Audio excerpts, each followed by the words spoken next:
మీరు పూర్తిగా వింటే దానిమ్మ రసం రోజు ఒక గ్లాస్ త్రాగటం వల్ల ఎన్ని లాభాలు ఉన్నాయో మీకు అర్థమవుతాయి. దానిమ్మలో ఉన్న కెమికల్స్ 2 ముఖ్యంగా ప్యూనిక్ యాసిడ్, ప్యూనికొలాజిన్స్ అనే 2 కెమికల్స్ దానిమ్మలో ఉంటాయటండి.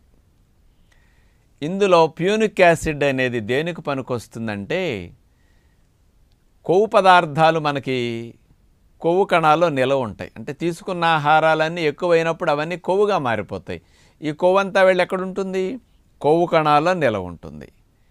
ఈ కొవ్వు కణాలని స్టిమ్యులేట్ చేసి కొవ్వు బయటకు వచ్చేటట్టు దానిమ్మలో ఉండే ఈ ప్యూనిక్ యాసిడ్ అనేది ప్రధానంగా ఉపయోగపడుతుందట. అంటే కొవ్వు కరగటానికి, కొవ్వు కణాలని స్టిమ్యులేట్ చేయటానికి, యాక్టివేట్ చేయటానికి బాగా పనికొస్తుందట. మామూలుగా 100 గ్రాముల దానిమ్మ రసములో నుండి తీసుకుంటే 60